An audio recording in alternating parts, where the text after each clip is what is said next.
The Story of Sinbad the Sailor. There was once a poor man named Sinbad, who one day, being very tired from hard work, stopped to rest.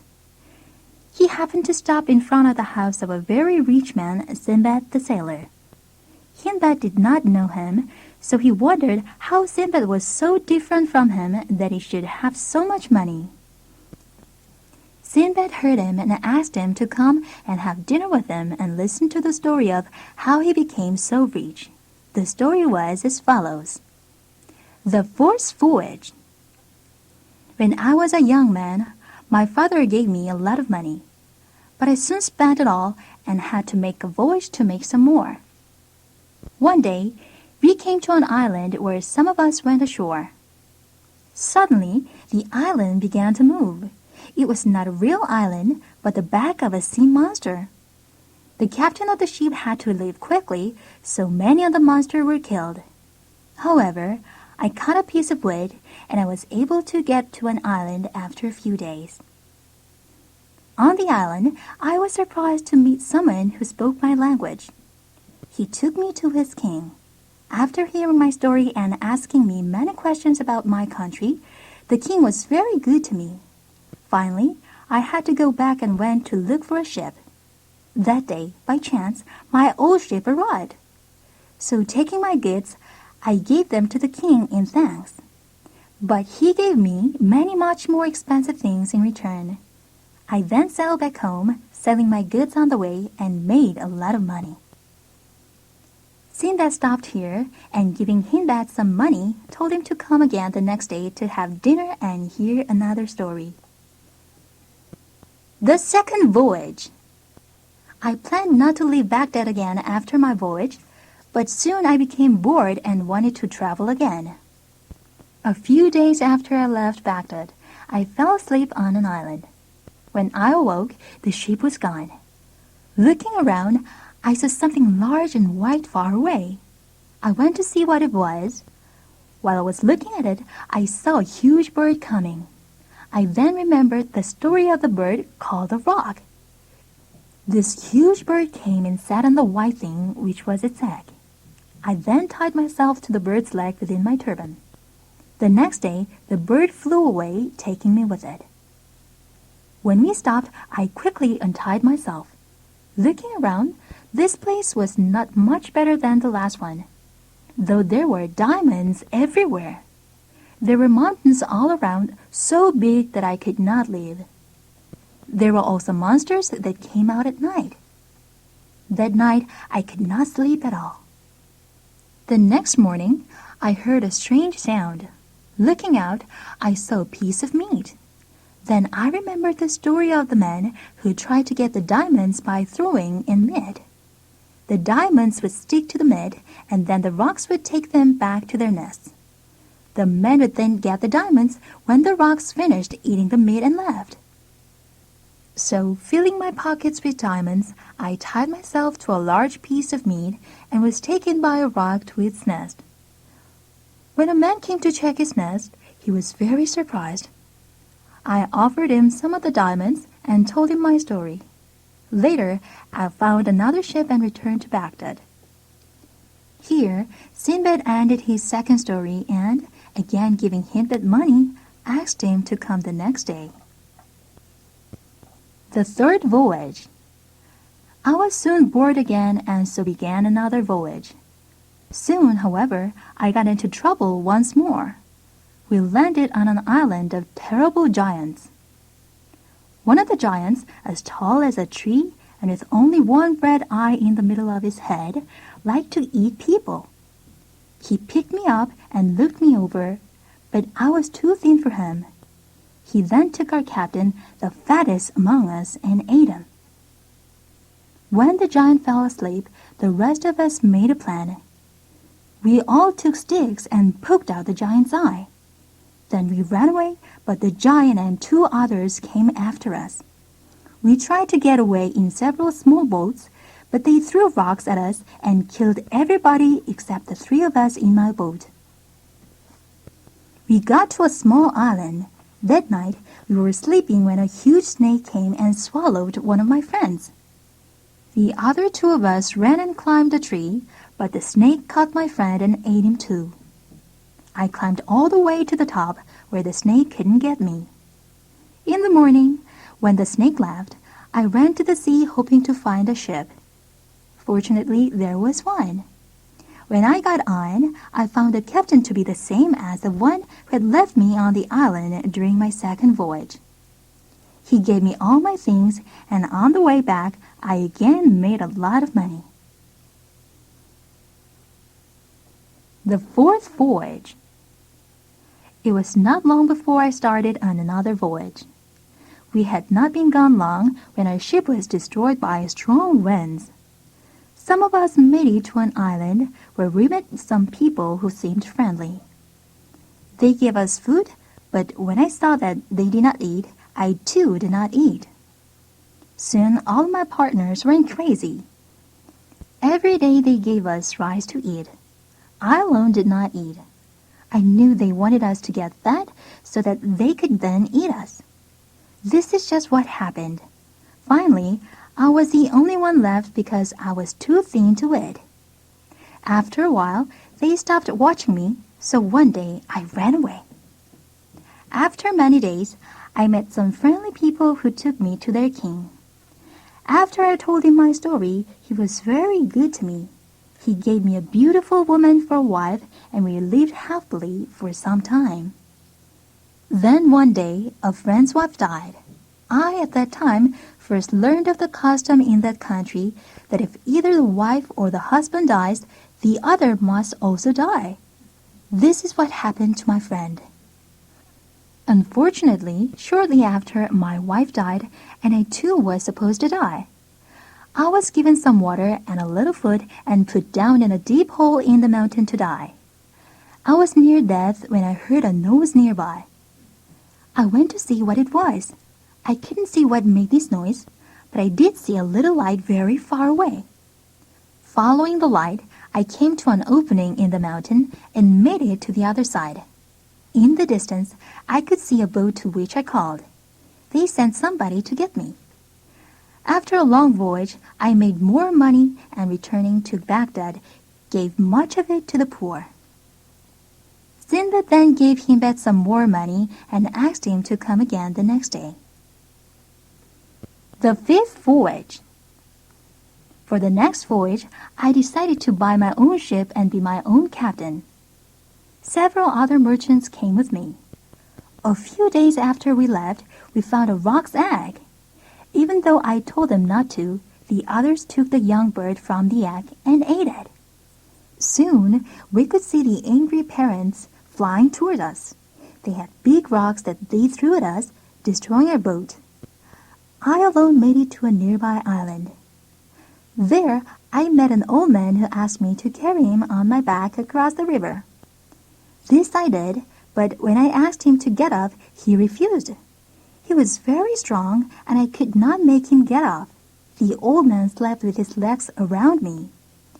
Every morning, he would wake me to make me carry him around. One day, I found some grapes, which I made into wine. After drinking the wine, I felt much better and began to sing.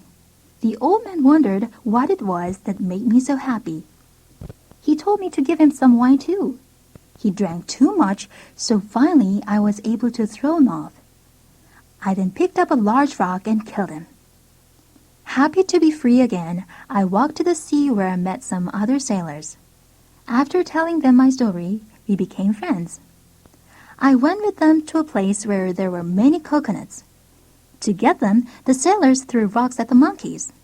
The monkeys would then get angry and throw coconuts back at the sailors. We took the coconuts and sold them. Eventually, we made enough money that we could return home. Again, having finished his story, Sinbad gave Hindbad money and asked him to come back. The sixth voyage. On my next voyage, the captain one day suddenly cried, "Prepare to die, we are caught in a bad wind." Though we took down the sails, the wind and the waves threw our ship against an island and destroyed it. We were not hurt and our goods were not lost, but the place where we landed was impossible to sail out of. Our food slowly ran out. One by one, everybody died until I was the only one left. I was sure that I too was going to die. I decided to go to the river nearby, which disappeared under a mountain. There I decided to make a boat and go down to the river. I might be killed, but I would die anyway even if I didn't try. Fortunately, the river took me to a place with friendly people. There I was again taken to the king to whom I told my story. I also gave him all the goods as a present, but he in turn gave me many much nicer things. After a little while, I wanted to go home. I asked the king for permission. He gave me a letter for our king in which he asked for friendship. He also gave me a lot of very expensive presents for our king. Soon after arriving in Baghdad, I went to give the letter and gifts to the king. He was very happy. I received many thanks and gifts for my troubles. As usual, having finished his story, Sinbad gave Hindbad some money and asked him to come again the next day. The seventh and final voyage. After the sixth voyage, I had decided to stay home. But my king asked me to make another voyage, so I could not refuse. He wanted me to take a letter and some gifts to the other king in return for those he had received. So I sailed again. The king was very happy when he received the gifts and the letter of thanks from our king. I would have been back in Baghdad shortly after if God had not ordered it otherwise. 3 or 4 days after starting, my boat was attacked. We were all sold as slaves. Fortunately, my master was very kind. My job was to kill elephants for their ivory. One day, after climbing up in the tree from which I usually killed elephants, I saw many of them coming towards me making a terrible noise. They were all around my tree when one of them picked it up and threw me to the ground. They then took me to a place where there were many elephant bones and lots of ivory. They had taken me there to tell me not to kill them anymore. I soon left to tell my master what I found. When he saw me, he was very happy. I told him my story and showed him the place. He took back a lot of ivory and told me, "You have saved many slaves' lives because many have died killing the elephants. I will now let you go free." After arriving back in Baghdad, I went straight to the king. I told him of my voyage. He was very happy to see me safely back in Baghdad. He gave me many expensive gifts. Since then, I have not left Baghdad, spending all my time with my family and friends. Here, Hindbad went and kissed the hand of Sinbad to show his feelings for him. He now understands the difference between them and why Sinbad was so rich. Giving Hindbad some more money, Sinbad then told him that every day there would be a place for him at the dinner table. The story of Prince Ahmed and Pereebanu. There was once a sultan of India who had 3 sons and 1 niece. The eldest of the princes was called Hussein, the second Ali, the youngest Ahmed, and the princess his niece Nuronir. Nuronir's father had died when she was very young, so she had been brought up by the sultan. When she became a woman, the sultan began to think about who she should marry. She was very beautiful, and the sultan wanted a good husband for her. When the sultan's sons found out what he was planning, they each went to ask for permission to marry the princess. The sultan loved them all and was afraid that they would be jealous of whomever was chosen. He decided to send them all the different countries to look for something unusual and wonderful that would delight him. Whoever brought back the most unusual and wonderful gift would marry the princess. The sons all agreed to this plan and, dressed as merchants, left the city.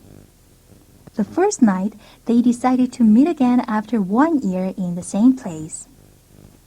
In the morning, each went his own way. Prince Hussein, who had heard of the great power and riches of the kingdom of Biznagal, went toward the Indian coast. After 3 months, he arrived.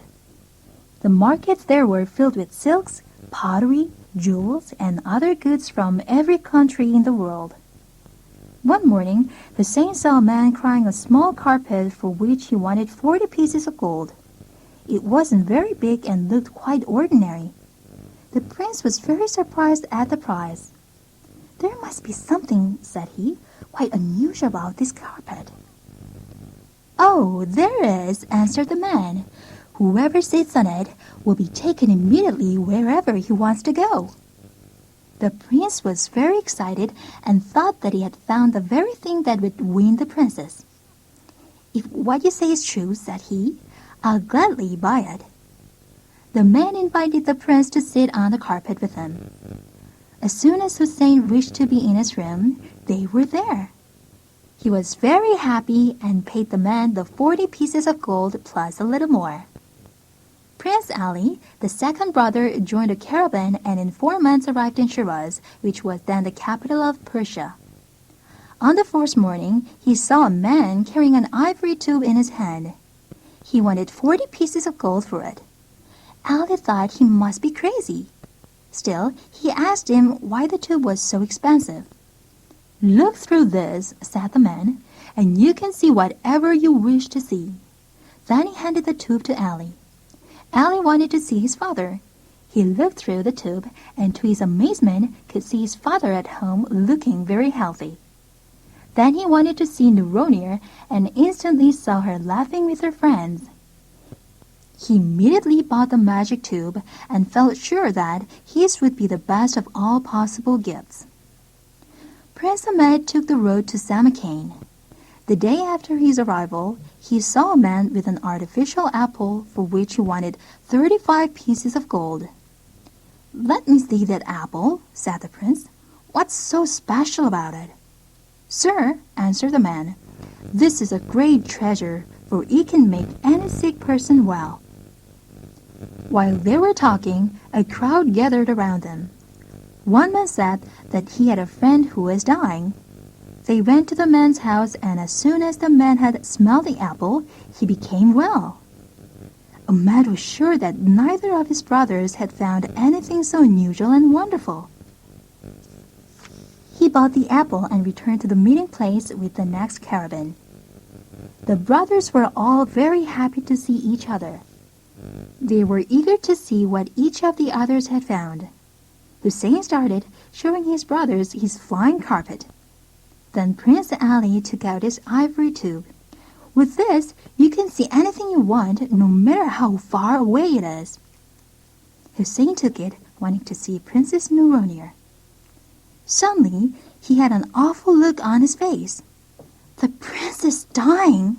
Then both Prince Ali and Prince Ahmed took the tube and looked. "Oh, if only she could smell my apple," said Ahmed, "I could save her life." As soon as Ahmed had explained the story of the artificial apple, Hussein told them to get on his carpet. They sat down and instantaneously found themselves beside the princess. Ahmed got up and put the apple to her nose. In a second, she opened her eyes and was completely recovered. When the Sultan heard that they were back and that they'd made the princess well, he was very happy. His sons came to him and each gave him their special gifts, hoping to be chosen to marry the princess. The Sultan of the Indies did not know what to do. "I would choose if I could," said he, "but Ahmed's apple would not have saved the princess if Ali's tube had not shown you the danger she was in, and if Hussein's carpet had not brought you to her so soon. None of your gifts would have been important without the others. We must, therefore, decide in another way. Get your bows and arrows and meet me outside. Whoever shoots the farthest will marry the princess." Hussein shot first. Ali shot next, and his arrow went far beyond Hussein's. Finally, Ahmed shot, but no one saw where his arrow fell. They searched for it everywhere, but couldn't find it.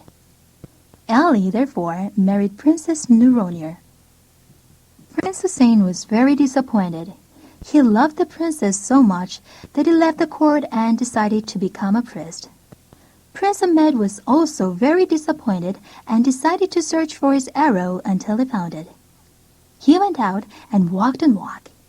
He walked farther than any man could ever shoot an arrow, but he still couldn't find it.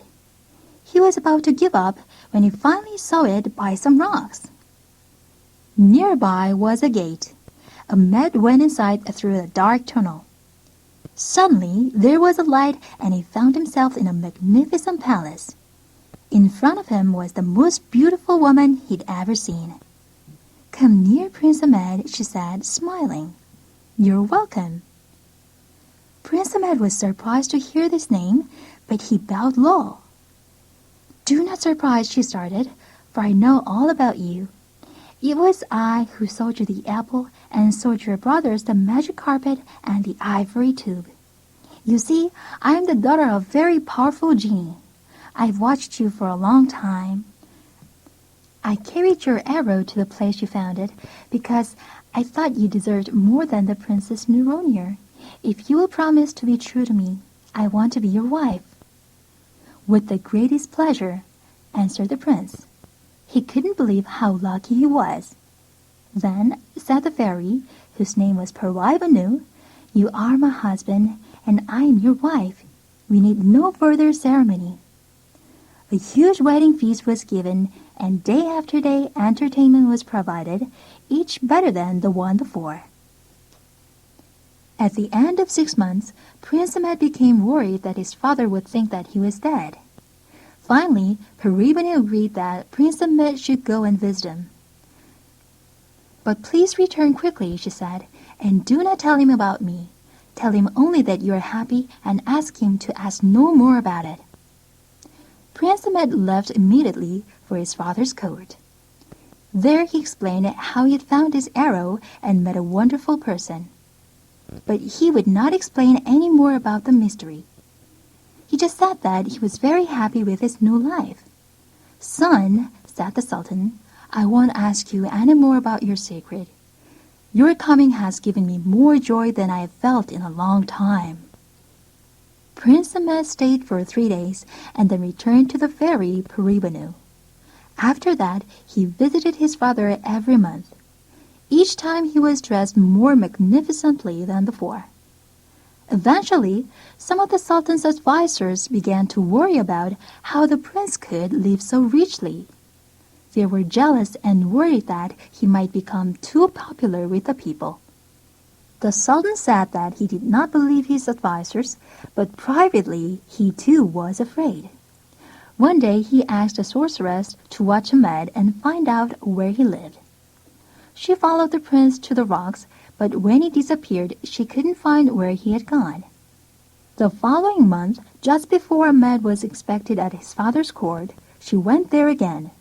As Prince Ahmed came out of the secret opening, he saw the sorceress on the ground. She was acting like she was sick. He picked her up and took her into his wife. "Prince," the fairy whispered, "this woman is not sick. I think that she has come to give you trouble. But don't worry, I'll take care of her." The prince was not afraid. "I have never hurt anyone, and I can't believe that anyone wants to hurt me," he told the fairy as he left for the Sultan's court. He did not know that the Sultan had become suspicious of him. The sorceress was astonished by everything that she saw. Everywhere there was gold and diamonds and rubies and pearls. Soon 2 servants brought her a cup. "Drink this and you will feel better," said one. "It is the water from the Fountain of Lions." She drank it. In a little while she thanked Períbanu, saying that she now felt fine. Then she left. Though the fairy knew who she was, she wished her a good journey. The sorceress went directly to the Sultan and told him all about the wonderful things she had seen. Then she added, "I'm afraid of what may happen to you. Perhaps the fairy wants to replace you with Prince Ahmed. The situation is very dangerous." The Sultan's advisor suggested that Ahmed should be locked up. The sorceress, however, said that the fairy would become angry if they did that. A better way, she said, would be to ask him to prove his love. Ask the prince to bring you a tent, which can be carried in a man's hand, but so large that it can cover your whole army. None of the other advisors had a better idea. So the next day, when the prince came, the sultan said, "Son, you're very fortunate. You married a rich and wonderful fairy. Won't you please do me a favor?" Then he asked him to bring the tent. The prince was very embarrassed. He didn't know how his father had found out about Pereebanu. He also thought that the tent was too much for his father to ask for. Still, he believed that every child should do as its father asks, so he promised to talk to the fairy. Prince Ahmed was very unhappy about having to ask the fairy. He returned to her place earlier than usual, and she saw immediately that something was wrong. Ahmed told her that somehow his father had found out about her. She reminded him about the old woman he had helped and added, "But there must be something else that makes you look so sad." Finally, Prince Ahmed told her about his father's request. She smiled and said that it was nothing. Her treasurer brought a small piece of cloth in his hand. It was so small that when Ahmed saw it, he thought that Pereebanu was playing a joke on him. Seeing this in his face, she laughed and said, "What, my prince, do you still doubt me?" Then she had her treasurer set the tent up outside. It could easily hold twice the number of armies Ahmed's father had. The next day, Ahmed took the tent to his father's court. The Sultan was amazed by how the small tent could become so big. He thanked him over and over again, but inside he felt even more jealous than before. That afternoon, he talked with the sorceress again. She suggested that he ask the prince to bring some water from the Fountain of Lions. That evening, the Sultan asked his son for it. Ahmed couldn't understand why his father was still not satisfied. He was very unhappy about asking his wife for anything more. He returned, however, and told her everything that had happened. The fairy understood that the sorceress was causing all the troubles. But she told Ahmed that they must continue to show their love for the Sultan. The Fountain of Lions, she explained, is in the court of a great castle. It is guarded by 4 lions. Then she handed him a thread, a bottle, and a sheep. Throw the thread on the ground, and it will roll and lead you to the castle. Take the sheep and cut it into 4 pieces. Throw 1 piece to each of the lions. While they are eating, write quickly and fill the bottle. The next morning, Ahmed did just as the fairy had told him to. He was able to get the water with no trouble. He took it immediately to the Sultan's court and handed it to him. Bowing, he said, "Here is the water from the Fountain of Lions that you asked for. But I hope that you remain healthy and will never need to use it." The Sultan thanked him, but was still not satisfied. Following the sorceress' advice, he said, "I've just one more thing to ask of you. Bring me a man not more than 1.5 feet tall, whose beard is 30 feet long, and who carries a huge iron bar on his shoulders." The next day, the prince returned to Pereebanu. He was very upset. He told her that his father now wanted something impossible. He described the man, adding, "I cannot believe there is such a man in all the world." "Don't worry," said the fairy. "It is not difficult to find this man. He is my brother, Skybar. I will send for him, but be prepared, he is quite strange." She then put a gold dish on fire and lit some incense in it. Some moments later, there was a thick cloud of smoke, and Skybar appeared. He looked at Ahmed with fierce, unfriendly eyes. "Who is this?" he asked. "He's my husband, brother. His name is Ahmed. His father, the Sultan of the Indies, has asked to meet you," she explained. Skybar did not smile, but his eyes were friendlier. "For your husband, I will do anything," he said. The next morning, the prince led Skybar to his father's palace. Skybar was so frightening that everyone who saw him ran and hid in their houses. Skybar went straight up to the Sultan when they arrived. "You asked for me?" he asked. "What do you want?" Skybar was so ugly that the Sultan couldn't look at him and turned his head away. Skybar was very insulted, and before the prince could stop him, lifted his iron bar and killed the Sultan. Then he killed all the people who had given the Sultan bad advice, including the sorceress. Skybar made Prince Ahmed the new Sultan. The people liked Ahmed very much and were very afraid of Skybar. They all yelled, "Long live Sultan Ahmed!" Prince Ali and the Prince Nuronir were given a large province. They lived there happily for the rest of their lives. Ahmed also wrote to Hussein. He offered him whatever he wanted, but Hussein said he was happy as a priest. He only wanted to be left alone.